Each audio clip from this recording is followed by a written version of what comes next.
Welcome to इकोबी। आज की इस वीडियो में हम लोग बात करेंगे क्रिटिकल मिनिमम एफर्ट थीसिस के बारे में। अब इस थीसिस को दिया था हार्वी लिबेनस्टीन ने। हार्वी लिबेनस्टीन ये इकोनॉमिस्ट का नाम है जिन्होंने ये थ्योरी दी है।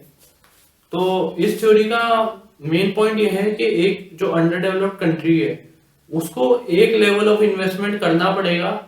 जब वो लेवल ऑफ इन्वेस्टमेंट होएगा उसके बाद ही वो कंट्री लॉन्ग रन में ग्रो कर पाएगी, उसकी per capita income long run में कॉन्स्टेंटली बढ़ पाएगी। ठीक है, तो इसमें सबसे बड़ी चीज तो ये है कि लाइबेनस्टीन ने ये माना कि अंडर डेवलप्ड कंट्रीज जो होती हैं वहां पे वो विशियस सर्कल ऑफ पॉवर्टी में फंसी होती है। इसका मतलब क्या हुआ कि वहां पे गरीबी के अंदर वो फंसे हुए रहते हैं, वो बाहर ही निकल पाते हैं उससे। क्यों नहीं निकल पाते? क्योंकि वहां पे लो डिमांड है, लो प्रोडक्टिविटी है, लो इन्वेस्टमेंट है, लो सेविंग है, लो आउटपुट है, सब चीज मतलब लो लेवल पे रहती है। तो वो एक जब तक बाहर से इन्वेस्टमेंट नहीं होगा तब तक वो कंट्री ग्रो नहीं कर सकती, वो एक सर्कल में ही फंसी रहेगी। और अंडर डेवलप्ड कंट्रीज में उन्होंने ये भी बताया कि जो शॉक्स होते हैं, शॉक्स ये स्टिमुलेंट्स से ज्यादा होते हैं। अब शॉक्स और स्टिमुलेंट्स क्या होते हैं वो समझते हैं। शॉक्स मतलब वो फैक्टर्स होते हैं जो कि पर कैपिटा इनकम को कम करते हैं। जैसे कि एग्जांपल पॉपुलेशन, जिस देश की पॉपुलेशन ज्यादा होती है वहां पे हम नोटिस करेंगे यूजुअली पर कैपिटा इनकम कम होती है उस देश के कंपैरिजन में जहां पे पॉपुलेशन कम होती है। इसका रीजन ये है कि ज्यादा लोगों को काम देना और उनको हर तरीके मतलब उनकी प्रोडक्टिव कैपेसिटी फुल्ली यूटिलाइज करना बहुत मुश्किल होता है कम लोगों के कंपैरिजन में। तो इसलिए एक शॉक्स का एग्जांपल हो गया पॉपुलेशन। और भी कई फैक्टर्स होते हैं जिनकी वजह से पर कैपिटा इनकम कम होती है, वो सारे आएंगे शॉक्स में।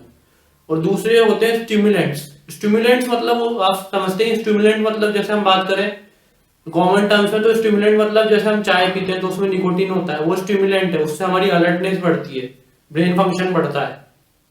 तो वैसे ही स्टिमुलेंट इकोनॉमी के लिए वो चीज हुई जिससे कि पर कैपिटा इनकम बढ़ेगी, इकोनॉमी ग्रो करेगी, वो चीज होगी स्टिमुलेंट। और स्टिमुलेंट का सबसे इंपॉर्टेंट एग्जांपल जो कि इस थ्योरी में हम देखेंगे भी वो है इन्वेस्टमेंट। जब इन्वेस्टमेंट होता है तब जाके पर कैपिटा इनकम बढ़ने लगती है, तो इसलिए एक स्टिमुलेंट इन्वेस्टमेंट है। तो जो अंडर डेवलप्ड कंट्रीज है वहां पे शॉक्स ज्यादा पावरफुल होते हैं स्टिमुलेंट से, और इस वजह से वो कंट्री ग्रो नहीं कर पाती, वो विशियस सर्कल ऑफ पॉवर्टी में ही फंसी रहती है। जब भी वो बाहर निकलने की कोशिश करती है तो वापस आके उसी low level equilibrium, low level per capita equilibrium पे फंसी रहती है। मतलब पर कैपिटा इनकम एक लो लेवल पे ही रहती है, कभी भी ऊपर नहीं जा पाती क्योंकि इक्विलिब्रियम ही वही है इकोनॉमी का। तो इससे इस सिचुएशन से हम कैसे बाहर निकलेंगे? ये जो पूरी सिचुएशन है इससे हम कैसे बाहर निकलेंगे वो होगा थ्रू क्रिटिकल मिनिमम एफर्ट। और ये किसके फॉर्म में होगा? ये इन्वेस्टमेंट के फॉर्म में ही होगा। एक लेवल ऑफ इन्वेस्टमेंट हम करेंगे जिससे कि हम इस सिचुएशन से बाहर निकल पाएंगे। अब वो कैसे होगा मैं डायग्राम के साथ आपको और बेहतर समझाऊंगा, लेकिन उससे पहले हम और इंपॉर्टेंट चीजें समझते हैं। लेविन्स्टीन ने ये भी बताया कि कुछ ग्रोथ एजेंट्स होते हैं इकोनॉमी में, ग्रोथ एजेंट्स। इसमें क्या क्या आएंगे? सेवर्स, इन्वेस्टर्स, और हमारे एंटरप्रेन्योर्स और इनोवेटर्स। ये सारे ग्रोथ एजेंट्स होते हैं, सेवर्स, इन्वेस्टर्स, एंटरप्रेन्योर्स, इनोवेटर्स। तो आप समझ ही गए होंगे इसका मतलब क्या है। ये सब वो हैं जिनकी वजह से इकोनॉमी ग्रो करती है। अगर एंटरप्रेन्योर्स अपने स्टार्टअप्स खोलेंगे, सेवर्स सेविंग अच्छी करेंगे, इन्वेस्टर्स इन्वेस्टिंग करेंगे और इनोवेटर्स नए नए इन्वेंशन करेंगे तो इकोनॉमी ग्रो करेगी। लेकिन होता क्या है, ग्रोथ एजेंट्स अपना काम प्रॉपर्ली नहीं कर पाते एक अंडर डेवलप्ड कंट्रीज में, क्योंकि यहाँ पे इंसेंटिव्स ठीक नहीं होते। यानी कि दो टाइप के इंसेंटिव्स उन्होंने बताए लाइबेनस्टीन ने, जीरो सम इंसेंटिव्स और पॉजिटिव सम इंसेंटिव। तो सबसे पहले जिन्होंने गेम थ्योरी पढ़ी उनको तो थोड़ा सा आइडिया लग रहा होगा क्या कह रहा हूं मैं। जीरो सम इंसेंटिव्स मतलब क्या हुआ? वो इंसेंटिव्स हैं जो कि इनकम को सिर्फ रीडिस्ट्रीब्यूशन कराते हैं। मतलब इनकम बढ़ेगी नहीं, वो रीडिस्ट्रीब्यूट होती रहेगी। जैसे मान लो 100 रुपए इनकम थी, इसमें से 40 रमेश के पास थी और 60 सुरेश के पास थी, ठीक है। अब क्या होगा, इसमें क्या होगा, जीरो सम एक्टिविटीज जो होंगी उनमें क्या होगा कि ये 100 रुपए रीडिस्ट्रीब्यूट हो जाएगा। मतलब मान लो उस रीडिस्ट्रीब्यूशन के पास 30 आ गई रमेश के पास और बाकी 70 आ गई सुरेश के पास। तो इन एक्टिविटीज में सिर्फ रीडिस्ट्रीब्यूशन होता रहेगा, पैसा इधर से उधर हाथ चेंज करता रहेगा, लेकिन अल्टीमेटली टोटल तो इनकम 100 ही रुपए रहेगी, ठीक है। ये तो होगा जीरो सम एक्टिविटीज, और ये जीरो सम इंसेंटिव्स की वजह से ये एक्टिविटीज एनकरेज होती है। तो यहाँ पे ऐसे इंसेंटिव्स ज्यादा होते हैं क्योंकि यहाँ पे इन्वेस्टमेंट कम होता है, तो मतलब कुछ इनकम बढ़ाने की तो सवाल ही नहीं उठ पाता। इस वजह से यहीं पे अटके रहते हैं और आपस में रीडिस्ट्रीब्यूशन करते रहते हैं। एक अंडर डेवलप्ड कंट्रीज में की बात कर रहा हूँ। और पॉजिटिव सम इंसेंटिव्स वो होते हैं, ये कम होते हैं अंडर डेवलप्ड कंट्रीज में। इसका मतलब क्या होगा कि इनकम बढ़ती है। इसमें क्या होगा, जैसे यही केस ले लें हम, तो पॉजिटिव सम एक्टिविटीज के केस में क्या होगा, 120 हो जाएगी इनकम। फिर रमेश के पास भी, रमेश को 50 मिल जाएंगे, रमेश की भी बढ़ जाएगी, और हमारे सुरेश को कितने मिलेंगे, 70 मिलेंगे सुरेश को, इसमें से 20 में से, ठीक है। तो ये सिचुएशन हो जाएगी, दोनों की इनकम बढ़ गई। इसमें पॉजिटिव सम एक्टिविटीज ऐसी होती हैं। तो पॉजिटिव सम एक्टिविटीज आप जब भी कर सकते हो जब आपके पास इन्वेस्टमेंट हो, क्योंकि इन्वेस्टमेंट आएगा, जो इन्वेस्टमेंट एक्स्ट्रा आएगा उसकी वजह से ही इनकम बढ़ेगी, उसकी वजह से प्रोडक्टिविटी बढ़ेगी, उसकी वजह से आउटपुट बढ़ेगा, उसकी वजह से हम नया इन्वेस्टमेंट करके नई चीजें कर पाएंगे।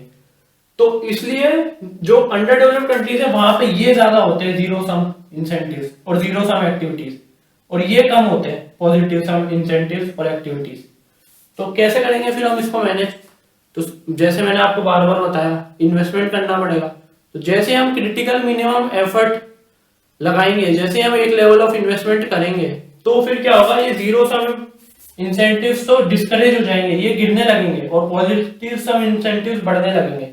फिर एक लेवल से ज्यादा पॉजिटिव सम इंसेंटिव्स बढ़ गए और ये कम हो गए जीरो सम इंसेंटिव्स, तो अपने आप इकोनॉमी बढ़ती जाएगी और पर कैपिटा इनकम का लेवल बढ़ता जाएगा और इकोनॉमी ग्रो करती जाएगी। तो कुल मिला के यही बात है। और फिर उससे ग्रोथ एजेंट्स भी अपना काम ढंग से कर पाएंगे, ग्रोथ एजेंट्स की भी बढ़ोतरी होगी और इकोनॉमी अच्छा परफॉर्म कर पाएगी। ये कुल मिला के पॉइंट है। तो हमें चाहिए एक क्रिटिकल मिनिमम एफर्ट, जो कि क्या है, इन्वेस्टमेंट और कुछ नहीं। तो हमें एक लेवल ऑफ इन्वेस्टमेंट चाहिए जिससे कि हम ग्रो कर पाए। अब ये कैसे होगा, ये इकोनॉमी कैसे बढ़ेगी, उसको हम एक डायग्राम से समझेंगे। तो फिर अब हम लोग डायग्राम से समझते हैं कि क्या हो रहा है और कैसे जो हमारा क्रिटिकल मिनिमम एफर्ट है उससे इकोनॉमी ग्रो करेगी। तो यहाँ पे दिखने में थोड़ा डिफिकल्ट है लेकिन बहुत ईजी है।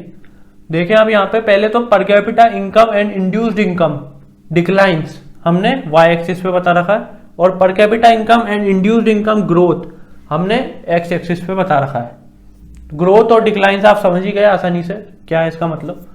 और यहाँ पे ये 45 डिग्री लाइन दे रखी है, जो इससे हमें ये पता चल रहा है कि दोनों के बीच में इक्वालिटी है, ग्रोथ और डिक्लाइंस के बीच में इक्वालिटी ये हमें बता रही है 45 डिग्री लाइन, ताकि हमें एक रेफरेंस मिले।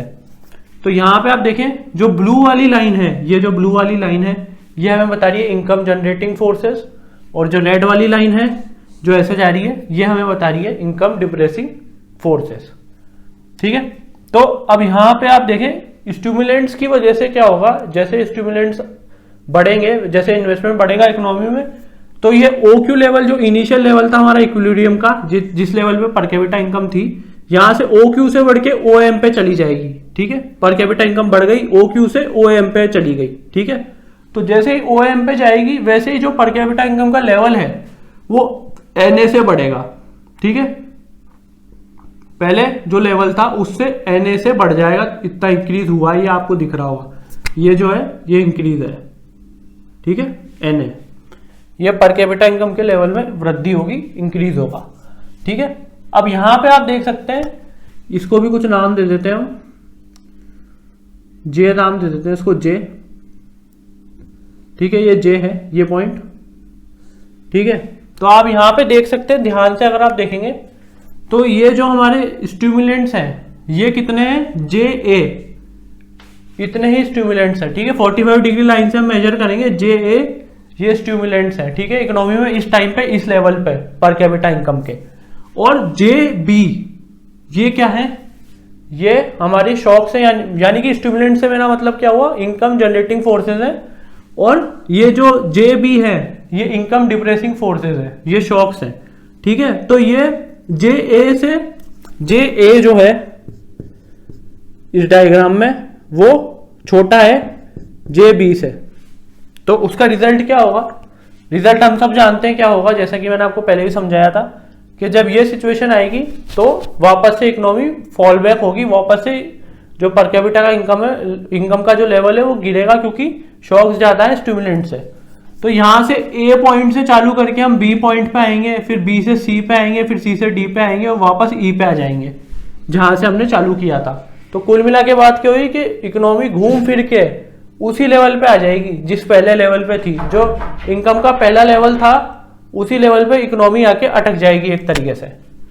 तो यहां पे क्या है, जब तक जिस पॉइंट तक शॉक्स, ये बहुत इंपॉर्टेंट है, शॉक्स या फिर इनकम डिप्रेसिंग फोर्सेस ज्यादा होंगी इनकम जनरेटिंग फोर्सेस या स्टिमुलेंट्स से, उस पॉइंट तक इकोनॉमी वापस गिरेगी और वापस से आके इनिशियल लो लेवल इक्विलिब्रियम पे आ जाएगी, low level per capita equilibrium पे आ जाएगी, जैसा कि मैंने पहले बताया था, जैसा कि इस डायग्राम में हो रहा है। अब आपको पूरा क्लियर हो गया होगा। तो क्या करना है हमें कुछ नहीं करना, हमें एक लेवल ऑफ इन्वेस्टमेंट करना है, एक level of critical minimum effort लगाना है जो कि इकोनॉमी को उससे ऊपर ले जाए, जहां पे जैसे कि इस पॉइंट पे आप देख रहे हैं, यहां पे क्या है, यहां पे ये ज्यादा है, हमारे स्टिमुलेंट्स हैं, जो इनकम जनरेटिंग फोर्सेज हैं वो ज्यादा है, और जो शॉक्स हैं और जो इनकम डिप्रेसिंग फोर्सेज हैं वो कम है। तो इस पॉइंट तक, ओ के पॉइंट तक हमें इन्वेस्टमेंट करना पड़ेगा। ये क्रिटिकल मिनिमम एफर्ट का लेवल है, इतना तो हमें लगाना ही पड़ेगा, इतना इन्वेस्टमेंट हमें करना पड़ेगा। तो इतना हम इन्वेस्टमेंट करेंगे तब जाके इकोनॉमी ग्रो करती रहेगी, और फिर उसके बाद कोई दिक्कत नहीं आएगी इकोनॉमी को, नहीं तो वापस से वो ई पे आ जाएगी इकोनॉमी गिर के, क्योंकि स्टिमुलेंट्स कम होंगे, शॉक्स ज्यादा होंगे इस वजह से। तो ये मैंने आपको एक्सप्लेन करने की कोशिश करी है थोड़ी बेसिक टर्म्स में कि क्या है इसके पीछे का आइडिया पूरी इस थ्योरी का। अगर आपको समझ में आया हो तो वीडियो को लाइक कर देना, और अगर आपको कोई कुछ चीज़ समझ में नहीं आई तो आप मुझसे कमेंट्स में पूछ सकते हैं। Thank you for watching.